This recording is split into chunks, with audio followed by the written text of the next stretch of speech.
Hello my dear students. आज class 11 chapter first में some basic concept of chemistry जो continue चल रहा है उसमें आज नया टॉपिक अपन उठा रहे हैं, स्टोइकियोमेट्री ऑफ केमिकल रिएक्शन। जो भी केमिकल रिएक्शन होती हैं उसमें उनको स्टोइकियोमेट्री किस तरह से करा जाता है, या अपन कहेंगे स्टोइकियोमेट्रिक ऑफ केमिकल रिएक्शन में होता क्या है स्टोइकियोमेट्रिक। तो सिंपली सी अगर अपन थोड़ी सी उसमें बात करें कि स्टोइकियोमेट्री में जो एक ग्रीक वर्ड होता है, ग्रीक वर्ड में ग्रीक वर्ड के अकॉर्डिंग अगर बात करें यहाँ पर स्टोइकियोमेट्री को क्या कहा जाता है, तो इसमें स्टोइकियोन स्टोइकियोन स्टोइकियोन स्टोइकियोन का मतलब होता है कि एलिमेंट। इसका मतलब होता है एलिमेंट, ठीक है। और इसी तरह से अगर मेट्री जो ये जो वर्ड है इतना स्टोइकियोन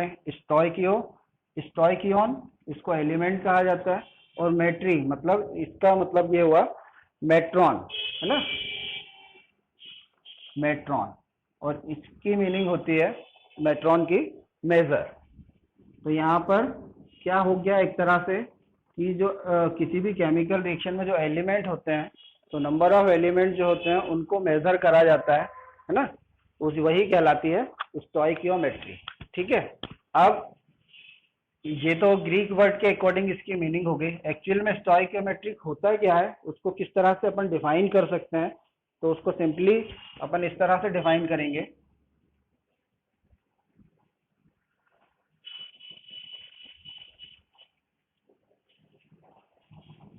इस तरह से उसको डिफाइन करा जाएगा। Stoichiometry is a quantitative relationship is a quantitative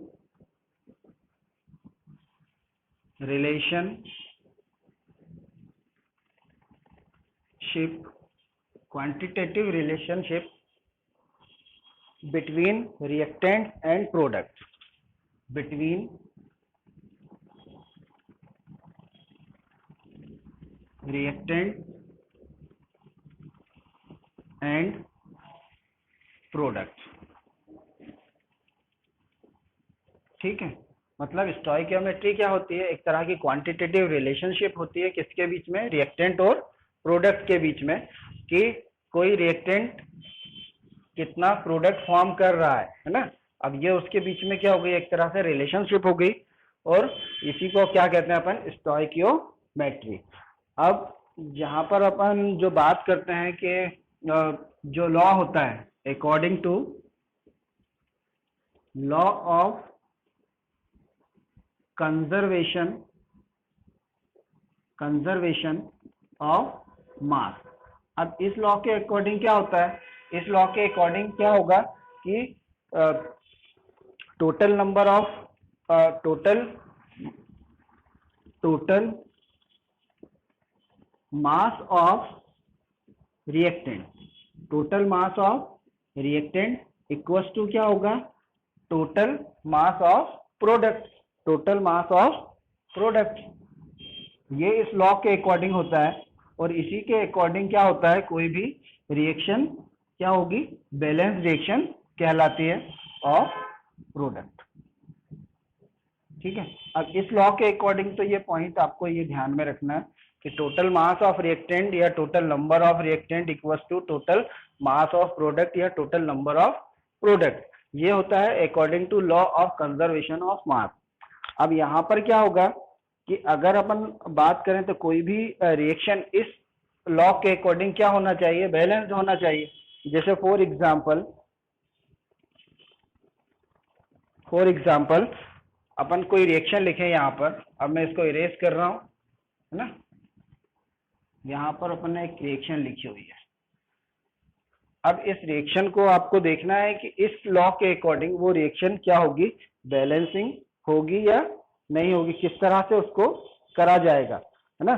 तो यहाँ पर सीधा सा बैलेंसिंग ऑफ इस लॉ के अकॉर्डिंग किसी भी रिएक्शन को आपको किस तरह से बैलेंस करना है, इस लॉ के अकॉर्डिंग वही अपन यहाँ पर देख रहे हैं।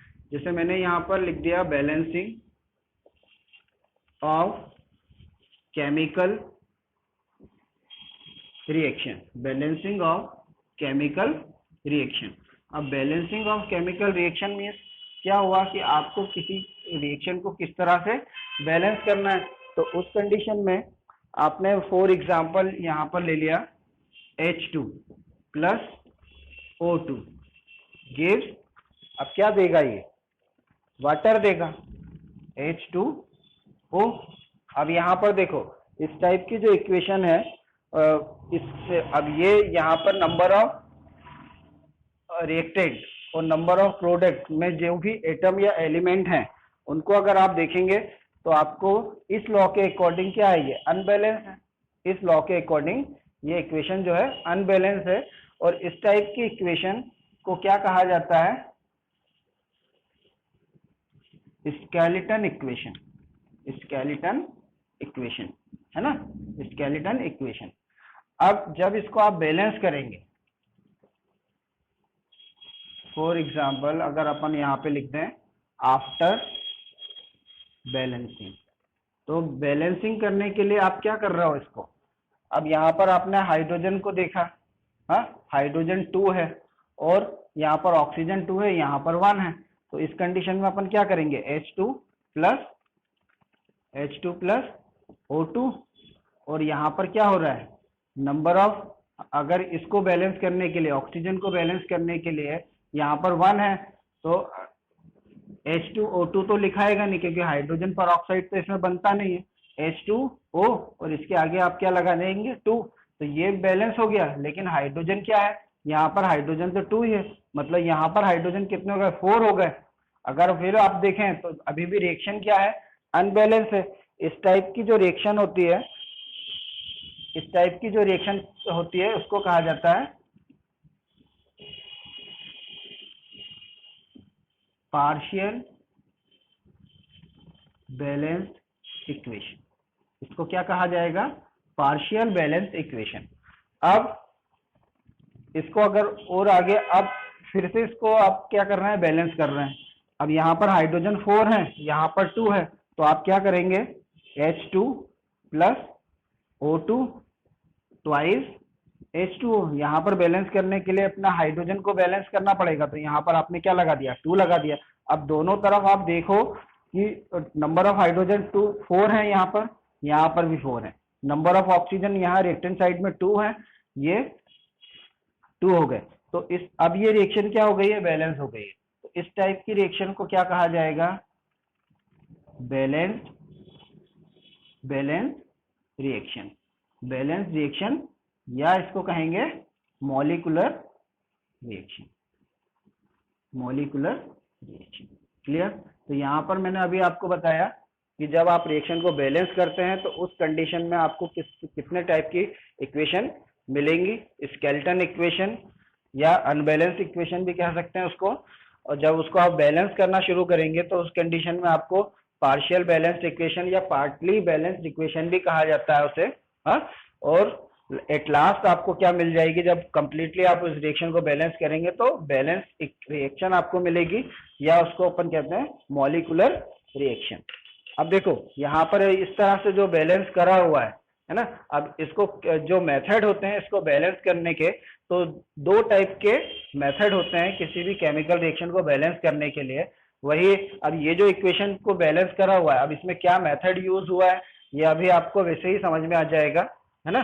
तो इसलिए नेक्स्ट जो इसमें अपन चालू कर रहे हैं वो क्या है, there are 2 method for balancing of chemical equation. अब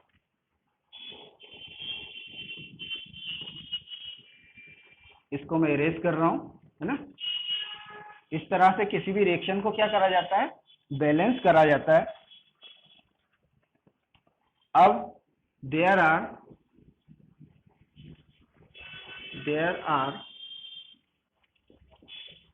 2 methods for balancing of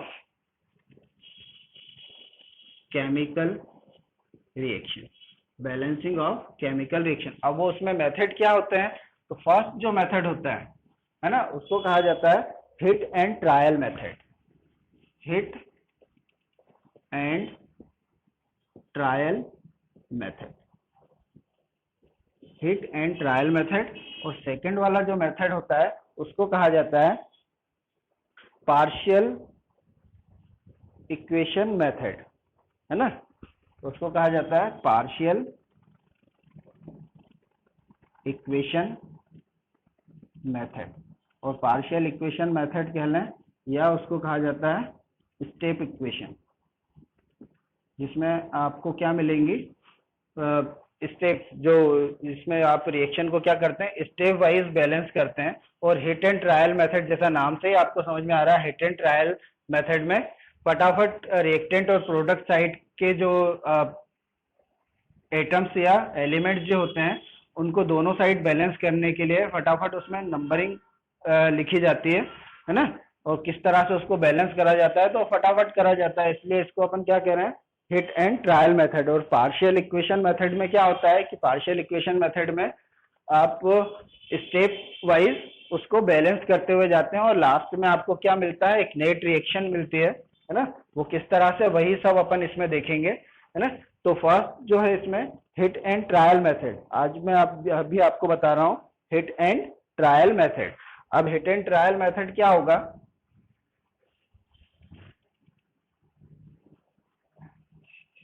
देखो उसको इजीली आप यहाँ पर अच्छी तरह से समझ सकते हो।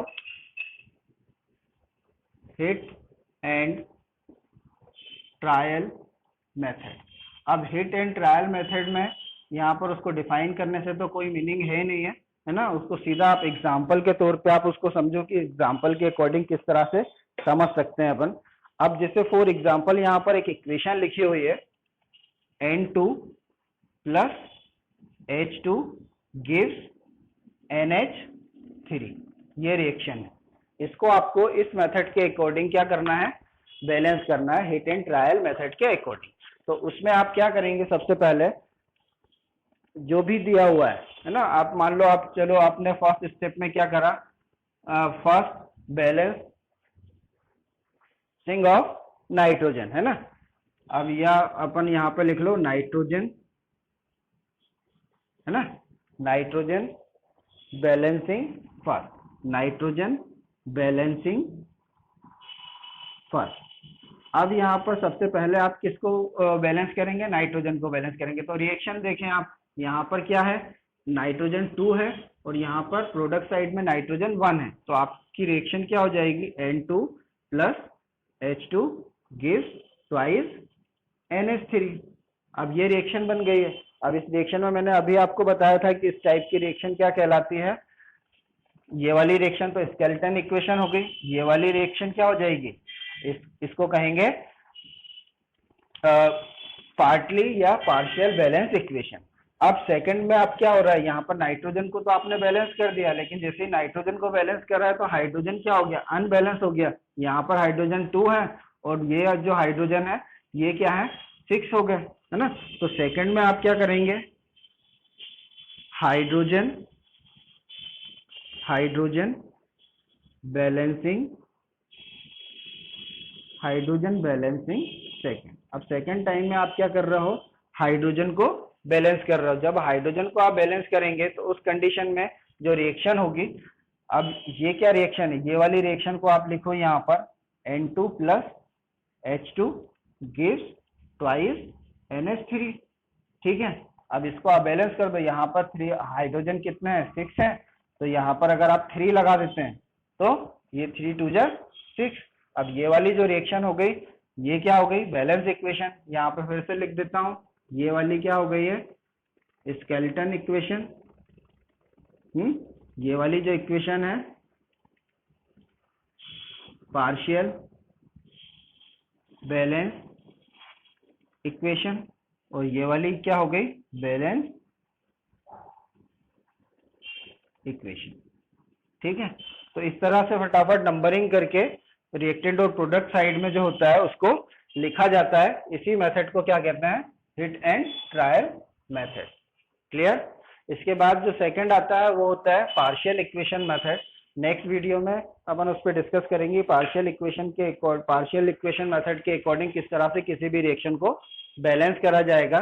ठीक है, आप इसको अच्छी तरह से नोट डाउन कर लीजिएगा, वीडियो को पॉज या डाउनलोड करके, है ना, और अच्छी तरह से उसके नोट्स प्रिपेयर करके उसको लर्न करिएगा, क्योंकि ये बहुत बेसिक चीजें हैं जो आपको आना चाहिए, है ना। एट लास्ट चैनल को सब्सक्राइब करें, लाइक करें, शेयर करें। Thank you.